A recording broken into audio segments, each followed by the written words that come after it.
Kyle Matthews walked into the giant meeting room feeling nervous. The room was huge, made of crystal that floated in space between the stars. 300 different alien races had their representatives sitting in chairs that fit their strange bodies. Some looked like giant bugs, others were made of light, and some were so weird that Kyle could not even tell which end was their head. Kyle had been Earth's ambassador for 20 years. He had seen many strange things in space, but today was different. Today he had to tell these aliens something that scared him more than any battle he had ever fought. Captain Lisa Rodriguez stood next to him. She was the pilot of the Terra Nova, Earth's newest exploration ship. Her dark eyes looked tired. She had not slept much since they found what they found 3 months ago, the discovery that brought them here today. Kyle held up a small computer pad and cleared his throat. The room became quiet.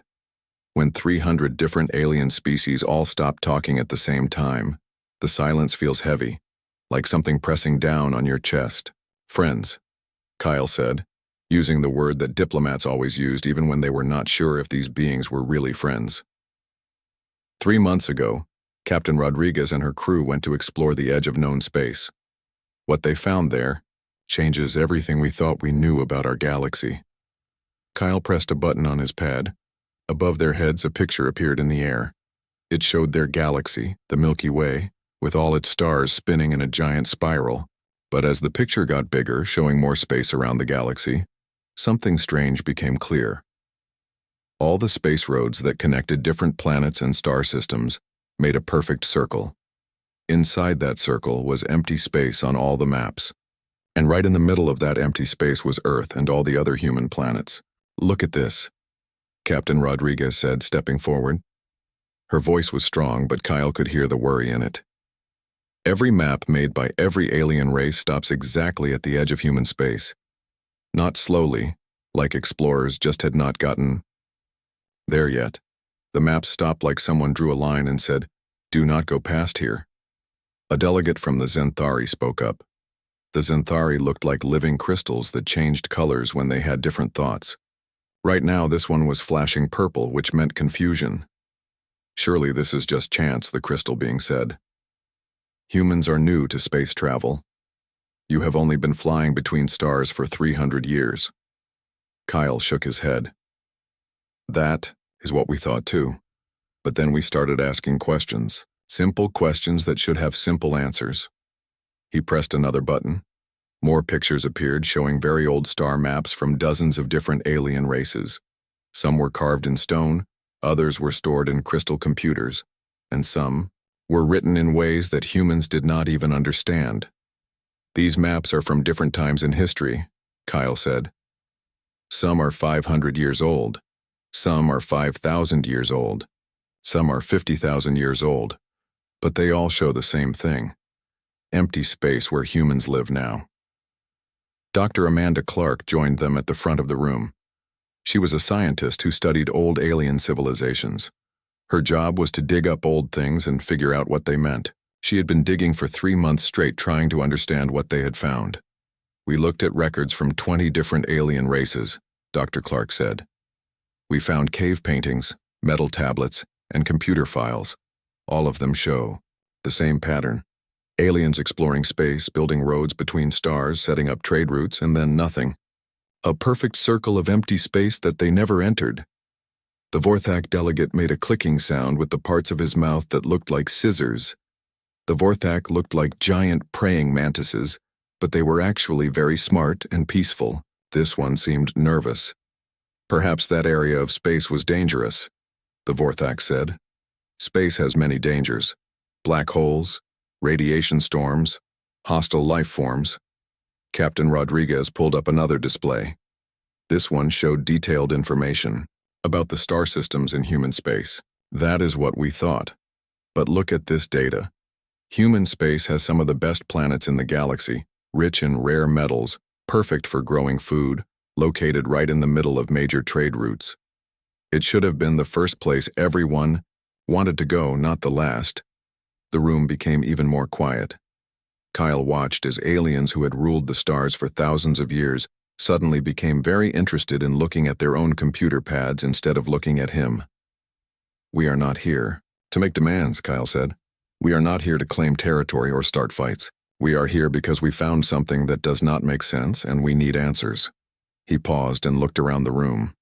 Some of the aliens looked scared, others looked guilty, a few looked like they wanted to leave. Before humans came to space, what was in human space? The question hung in the air like smoke. Nobody answered. The crystal delegate stopped flashing colors entirely. The bug-like Vorthak started cleaning his antenna, which was something they did when they were nervous.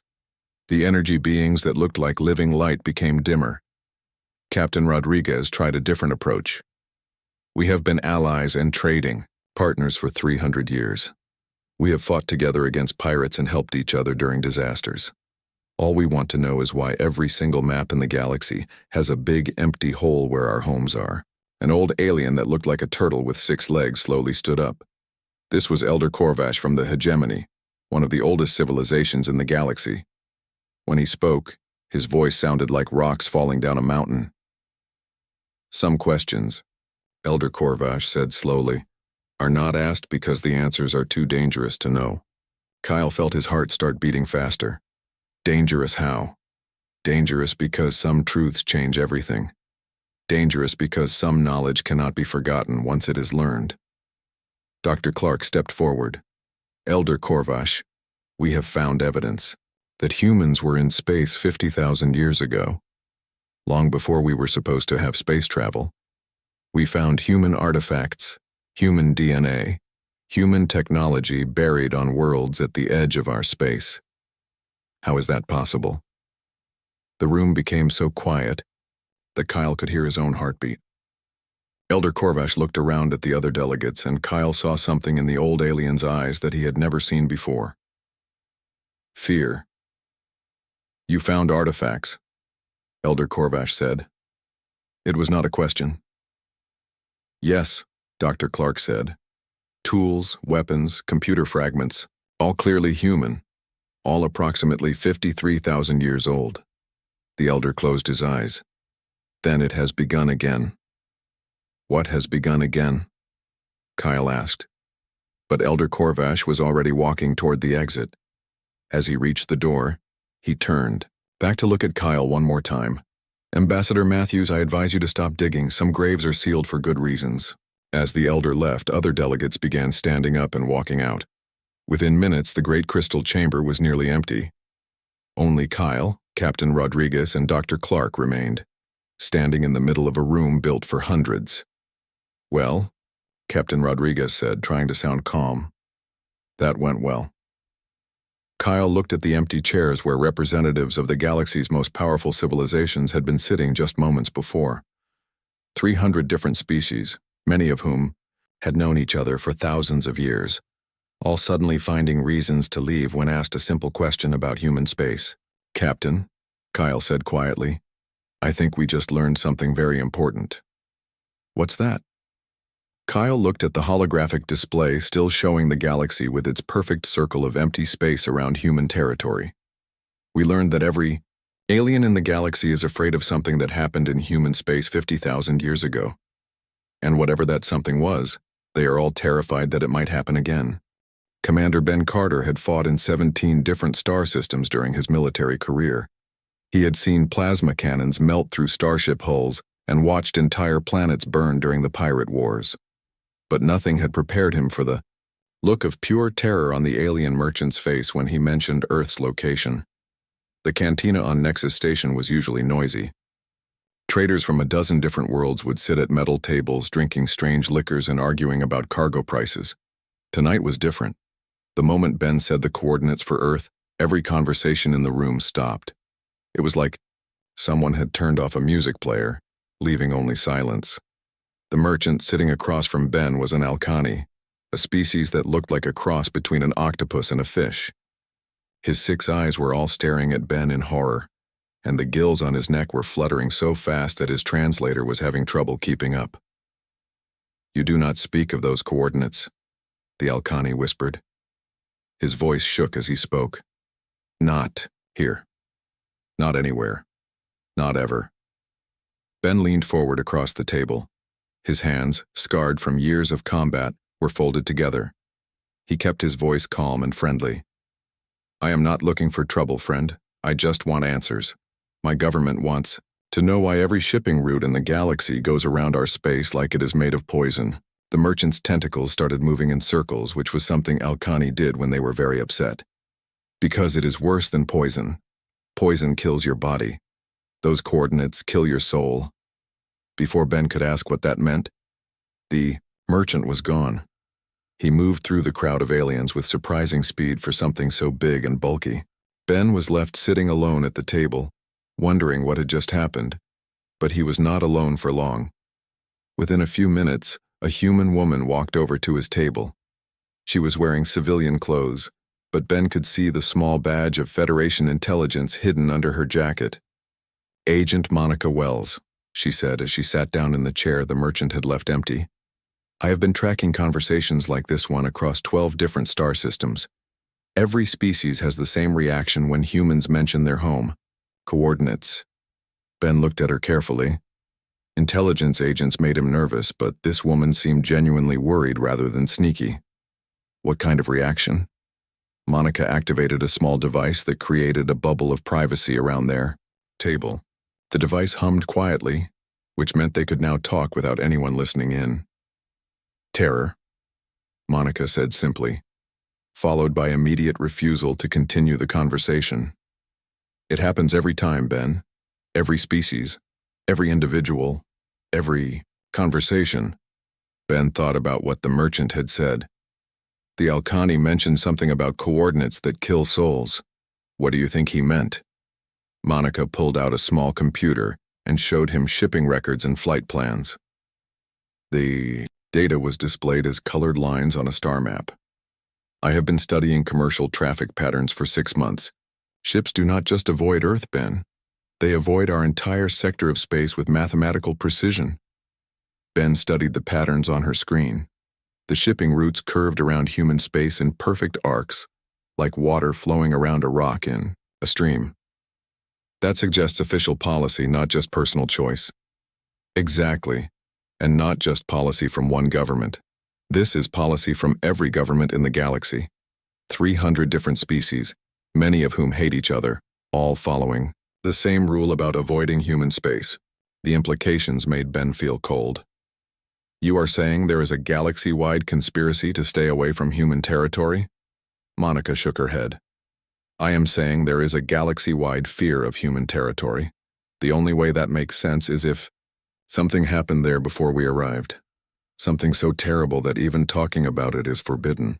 Ben's communicator beeped with an encrypted message from Captain Rodriguez on the Terra Nova. As he read it, his face went pale. Monica, you need to see this. They found something on the border worlds. Archaeological evidence. Monica leaned closer. What kind of evidence? Human evidence. Tools, weapons, technology. But Monica, the carbon dating says it is 53,000 years old. The privacy field around their table flickered as Monica's hands started shaking. That is impossible. Humans have only been in space for 300 years. Our first colony ship left Earth 200 years ago. Ben read more of the message.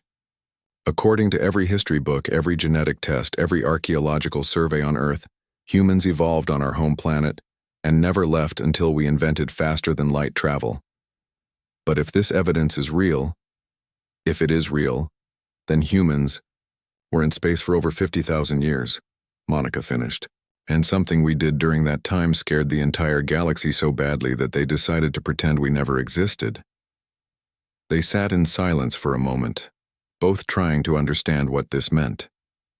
Around them, the cantina had returned to its normal noise level, but Ben noticed that several aliens kept glancing at their table nervously.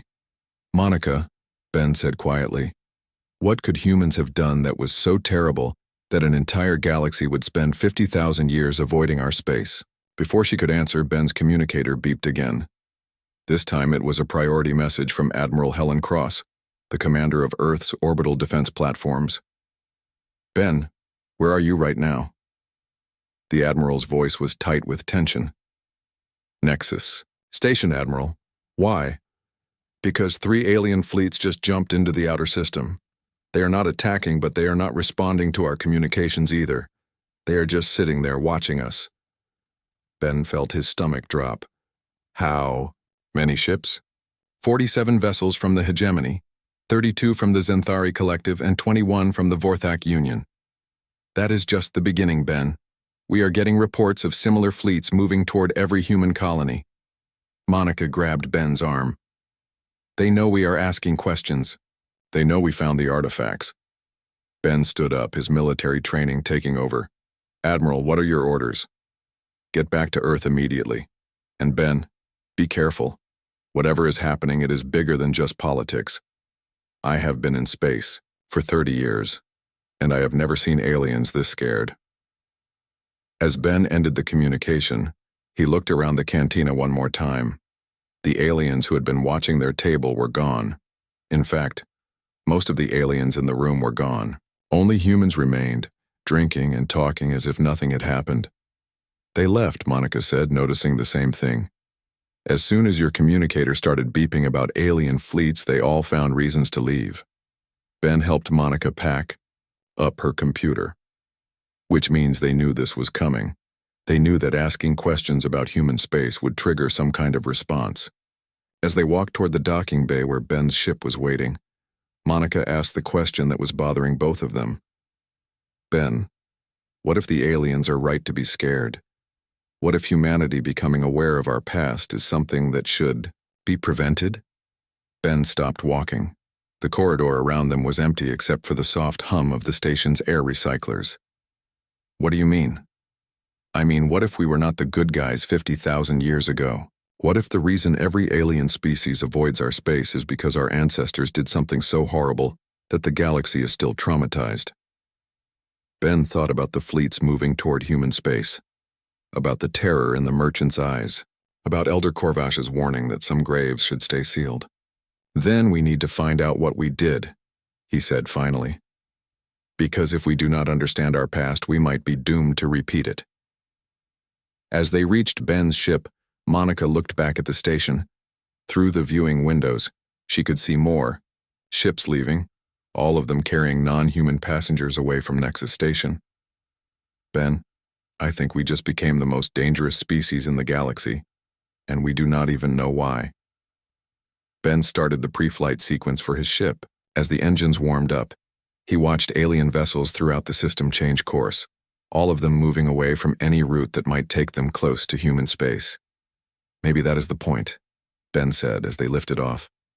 Maybe we are not supposed to know.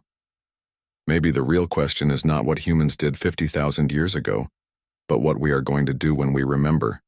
Dr. Rachel Kim had broken into many secure places during her career as an archaeologist, but the eternal archives of the hegemony were different from anything she had ever seen. The building was made of living crystal that existed partly in normal space and partly in dimensions that human science could barely understand. As she walked through corridors lined with the knowledge of 100,000 years, Rachel felt like invisible eyes were watching her every step. Her guide was a young hegemony scholar named Zeth Prime. His body was made of pure energy that looked like colored light shaped into the form of a person. He moved without making any sound, flowing through the air like water. The restricted section is just ahead, Zeth Prime whispered. His voice sounded like wind chimes in a gentle breeze.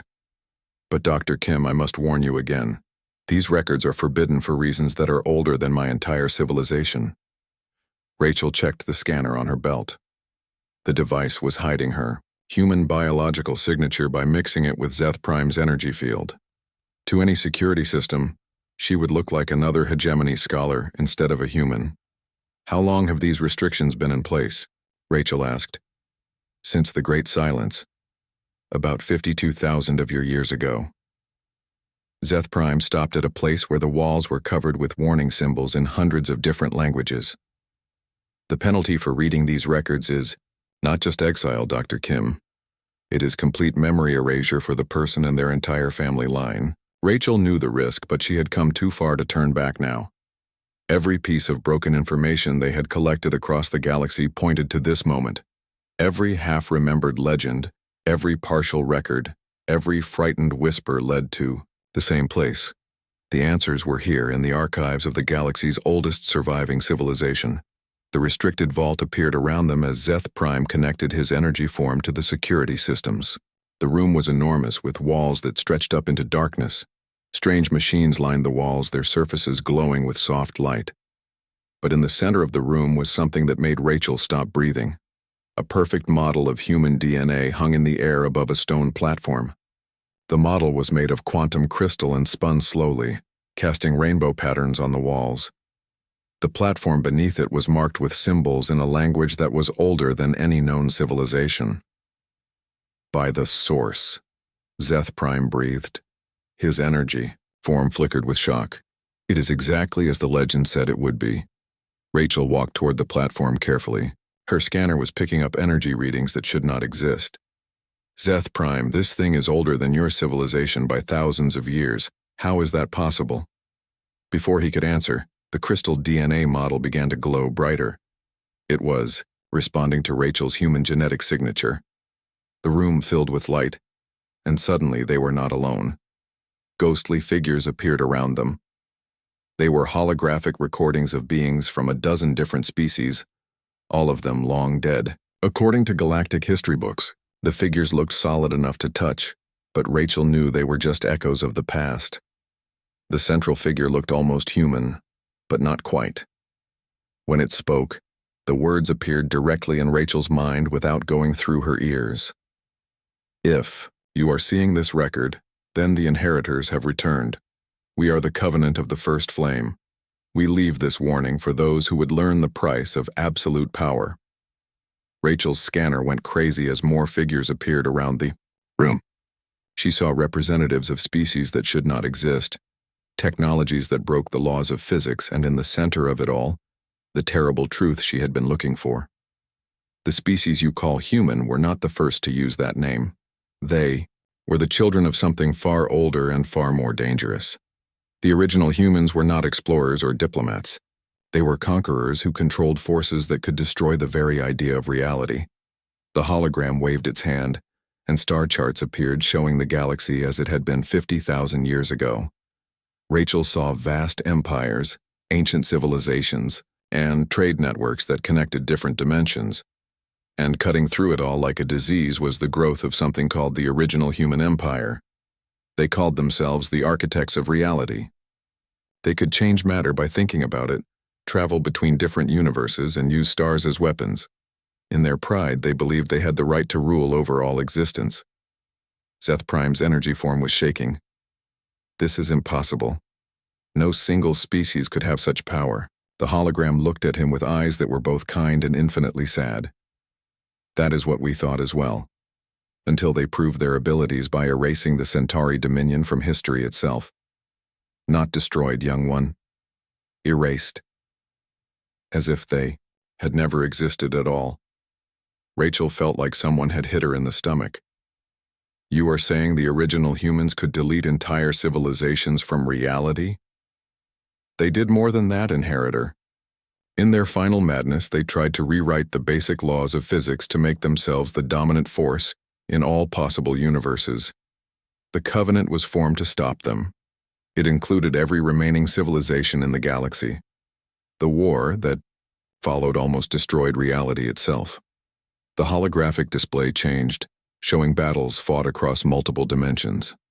Rachel saw weapons that could destroy ideas rather than just matter, and finally, a desperate last battle at the heart of what would later become human space.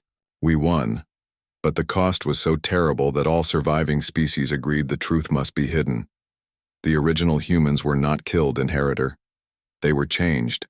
We stripped away their power, their memory, their very understanding of what they had been, and scattered them across the universe to start over. Rachel's legs gave out and she fell to her knees as the full horror of what she was hearing hit her. You are saying that modern humans are these original humans? You are not their children, young one. You are them. Every human alive carries the quantum signature of the architects. The genetic locks we placed will not hold forever, and when they break, the original humans will remember what they were. The hologram began to fade, but it had one more warning to give. A warning that would change everything. The Covenant kept barriers around your space not to contain you, but to protect the galaxy from what you might become again. But those barriers are failing, Inheritor, and when they fall completely, the architects of reality will rise again. As the hologram disappeared, Rachel and Zeth Prime were left alone in the vast chamber. The only sound was the soft humming of the ancient machines, and Rachel's heavy breathing. "Dr. Kim," Zeth Prime said quietly, "what will you do with this knowledge?" Rachel stood up slowly, her mind racing. Everything made sense now. The fear in alien eyes when humans mentioned their coordinates. The perfect circle of avoidance around human space. The fleets moving toward human colonies. The galaxy was not trying to contain humanity out of prejudice. They were trying to prevent the return of the most dangerous force the universe had ever known. "I have to warn them," Rachel said. "I have to tell my people what we used to be." "And if the knowledge itself triggers the awakening?" Zeth Prime asked. "What if learning the truth is what breaks the genetic locks?" Rachel looked at the crystal DNA model, still spinning slowly above its ancient platform. She thought about Ben Carter and Monica Wells asking questions across the galaxy. She thought about the archaeological evidence that was already being analyzed on dozens of human worlds. She thought about the alien fleets moving toward Earth with weapons charged. "Then we better hope that 50,000 years of evolution has made us better than we were," she said. As they left the restricted vault, neither Rachel nor Zeth Prime noticed that the crystal DNA model had changed. Where before it had been spinning slowly and steadily, now it was pulsing with a rhythm that matched a human heartbeat. And deep in the quantum structure of the crystal, genetic locks that had held for 50 millennia were beginning to crack. Colonel Jake Morrison had seen many strange things during his 20 years with Federation security, but nothing had prepared him for what was happening in the secret laboratory beneath Luna Station. Dr. Patricia Hayes, the best genetic scientist in human space, stood in front of a wall of computer screens, showing human DNA that was changing by itself. "It started 6 hours ago," Dr. Hayes said. Her voice was shaking even though she was trying to stay calm. "Every human in the Sol system began showing genetic changes at the exact same time. Not mutations, Colonel, activations." Jake looked at the data scrolling across the screens. His military training helped him stay focused, but the numbers made no sense. "Activations of what?" Dr. Hayes pulled up a comparison chart that showed human DNA from 1 week ago next to samples from today. "Look at this. Whole sections of genetic code that we always thought were useless are suddenly creating proteins that should not be able to exist in normal space-time." The laboratory shook as another wave of energy passed through Luna Station. Jake grabbed a support beam to steady himself as the lights flickered. "How many people are affected?" "All of them, Colonel. Every single human being in the solar system is going through the same change, and it is getting faster." Jake's communicator buzzed with an urgent message from Admiral Helen Cross on the orbital defense platform. "Colonel Morrison, we have a big problem. Multiple alien fleets are heading toward Sol system. They will be here in 6 hours. Jake felt his blood turn cold. "How many ships?" "All of them, Colonel. Every member species of the Galactic Council is sending their entire fleet. But they are not coming to invade us.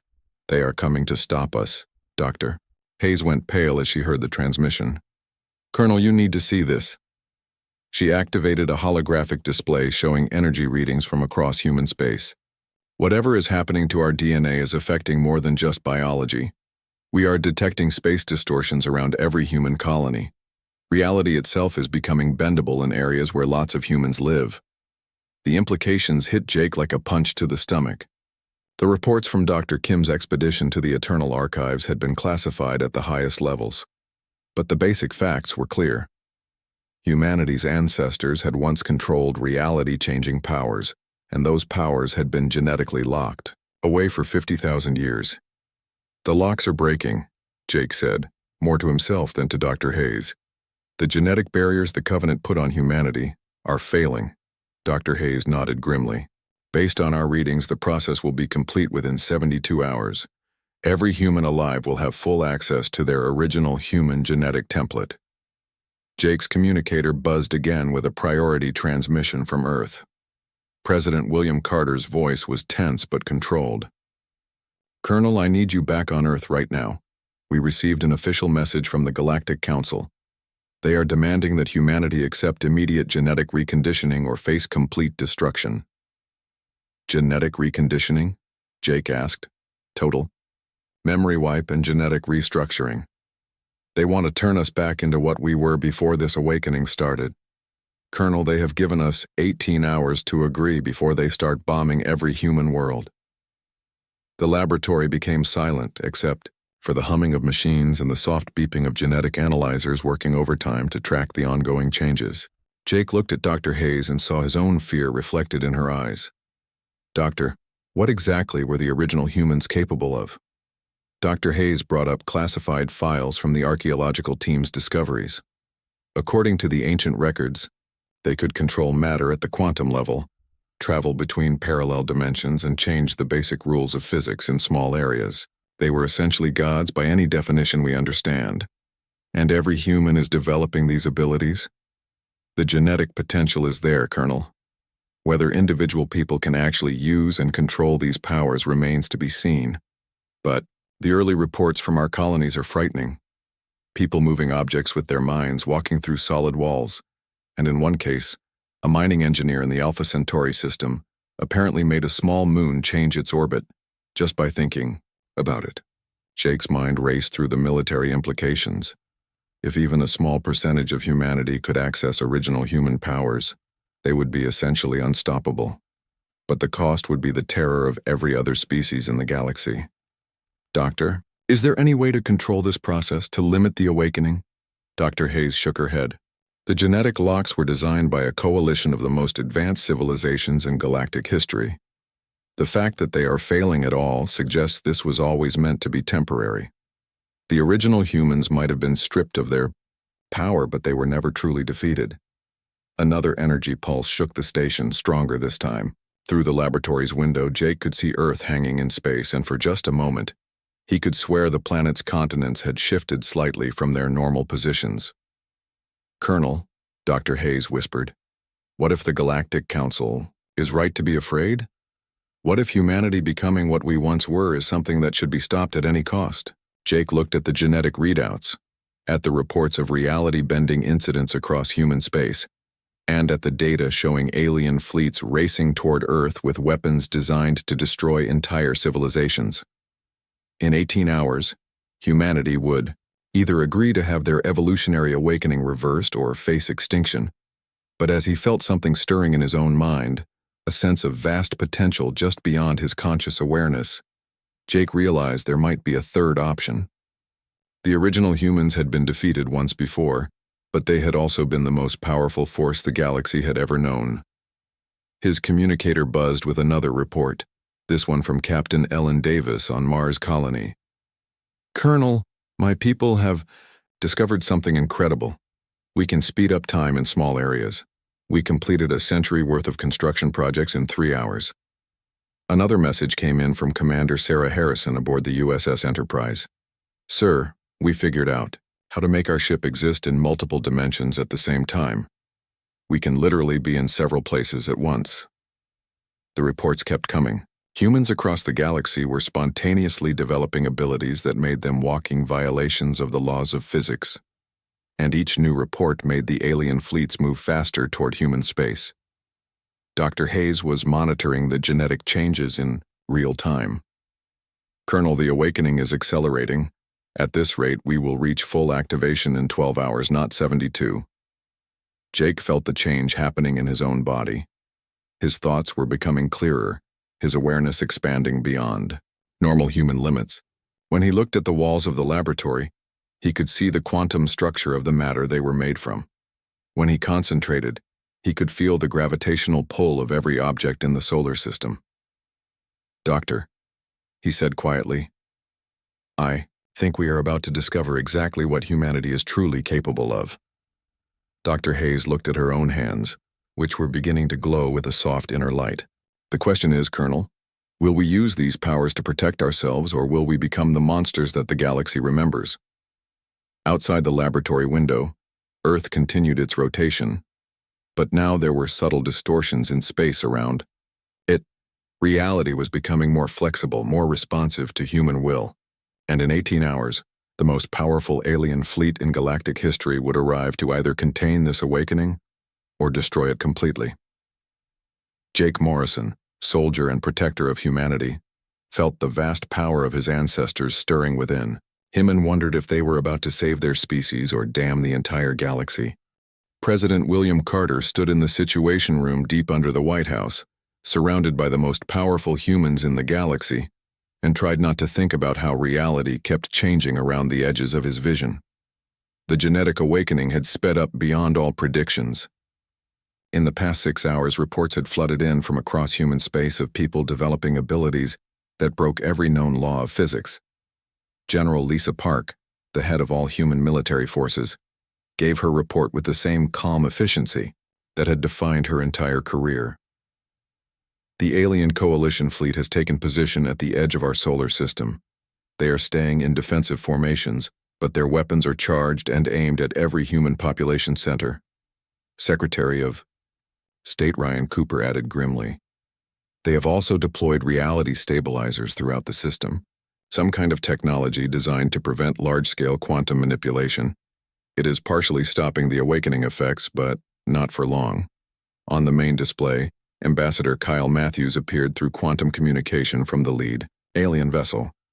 Behind him, representatives of 300 species waited with barely hidden terror on their faces. Mr. President, Kyle began his diplomatic training fighting with the enormity of the situation. They have agreed to negotiate, but their position will not change. Complete genetic reconditioning of all humans, or they will destroy every world. In human space, President Carter felt something moving in his mind, a vast presence that whispered of power beyond imagination. Around the room, he could see his advisors struggling with the same awakening. Dr. Hayes's hands were glowing with soft light. General Park's uniform stayed perfectly clean despite her heavy sweating, and Secretary Cooper seemed to be standing in several slightly different positions at the same time. What exactly does genetic reconditioning involve? Carter asked. Kyle's expression was grim. Complete memory erasure followed by genetic restructuring. They would essentially turn us back into pre-spaceflight humans and move the survivors to a single world under permanent guard. Humanity as a star-traveling civilization would cease to exist. The room fell silent except for the soft hum of electronics and the occasional reality fluctuation that made the walls ripple like water. Carter closed his eyes and reached out with senses he had not known he possessed. Across human space, he could feel the awakening consciousness of 12 billion people. Each mind was like a star in a vast constellation of potential, and all of them were looking to him for guidance. Sir, General Park said quietly, we have received word from Commander Sarah Harrison aboard the USS Enterprise. She reports that her crew has learned how to make the ship exist in multiple dimensions at the same time. They can essentially make the vessel be in several places at once. Secretary Cooper added, and Captain Ellen Davis from Mars Colony says her people have managed to speed up time in small areas. They completed a century's worth of construction projects in 3 hours. The implications were staggering. If individual humans were developing such capabilities randomly, what could they accomplish if they worked together with purpose? President, Carter opened his eyes and looked directly at the alien coalition through the quantum communicator. Ambassador Matthews, please give the following message to our galactic neighbors. The chamber went completely still, every human present instinctively understanding that this moment would define their species' future. We understand your fear, Carter began, his voice carrying the weight of leadership and the growing power of his awakening genetics. We have learned what the original humans did, the terror they brought to the galaxy, the civilizations they erased. We know why you would rather see us extinct than risk our return to power. Through the communicator, he could see alien representatives shifting nervously, their various forms showing barely controlled panic. But we are not the original humans, Carter continued. We are their inheritors, yes, but we are also the product of 50,000 years of growth, learning, and evolution. We have built our civilization on principles of cooperation, exploration, and peaceful coexistence. General Park stepped forward, her form now flickering between dimensions. The original humans sought to dominate all of reality. We seek to understand, Ed. They use their power to destroy civilizations that oppose them. We use ours to build homes among the stars. Dr. Hayes activated a holographic display showing the genetic changes occurring across human space. The awakening cannot be stopped, and we would not stop it if we could. But we can choose how we use what we are becoming. Carter felt the collective will of humanity focusing through him. 12 billion minds linking in a quantum consciousness that spanned light years instantly. The power was intoxicating, the potential unlimited. For a moment, he understood exactly why the original humans had believed themselves gods. But then he thought of his daughter, playing in the garden behind the White House, of the farmers on New Texas working to make their red soil fertile, of the scientists on Europa studying the strange life forms in the underground ocean. Humanity had spent centuries learning to be better than their worst impulses. "We make you this offer," Carter said, his voice now carrying harmonics that resonated across dimensions. "We will use our awakening powers to benefit the galaxy, not dominate it. We will share our knowledge freely, protect the weak, and explore the mysteries of the universe together. But we will not submit to genetic reconditioning, and we will not accept extermination." The alien coalition's response was immediate and predictable. Weapons charged, reality stabilizers activated at maximum power, and Admiral Helen Cross's voice crackled over the intercom. "Sir, they are moving to attack formation." Carter smiled sadly and reached out with his consciousness to touch every human mind in space. "Then we defend ourselves, but we do so without becoming the monsters they fear." What happened next would be remembered as the Awakening War, though it lasted only 17 minutes. Across human space, 12 billion people acted as one. Ships that had been targeting Earth suddenly found themselves orbiting empty space as humans moved their worlds into parallel dimensions. Weapons designed to shatter planets were rendered harmless, as their energy was redirected into powering the lights of human cities. Most remarkably, when the dust settled and the alien fleets found themselves completely outmatched, not a single shot had been fired in anger. The humans had demonstrated absolute power, but they had used it only to protect themselves and to gently disable their attackers. Captain Rodriguez, aboard the Terra Nova, reported that she had shifted her entire ship through 17 different dimensions in the space of 3 seconds, appearing behind the alien fleet and disabling their weapons with focused gravitational waves. The aliens were unharmed, but their ships were completely powerless. On Mars, the entire colony had temporarily moved itself to a parallel universe where the alien bombardment simply passed through empty space. They returned to normal reality after the attack was over, completely unharmed. Earth itself had become partially intangible, allowing the most powerful weapons in galactic history to pass through the planet like it was made of mist. In the aftermath, as President Carter stood before the reformed Galactic Council, he delivered the words that would reshape interstellar civilization. "We are the inheritors of the architects of reality, but we choose to be architects of peace. We offer you partnership, not domination. We offer you our protection, not our conquest. The original humans sought to remake the universe in their image. We seek to help the universe become the best version of itself. The galaxy would never be the same." Humanity had awakened to their true potential and chosen to use it wisely. The empty spaces on galactic maps would be filled not with conquest, but with cooperation. And for the first time in 50,000 years, the other species of the galaxy had reason to hope rather than fear. The age of the new humans had begun, and with it a golden age for all who lived among the stars.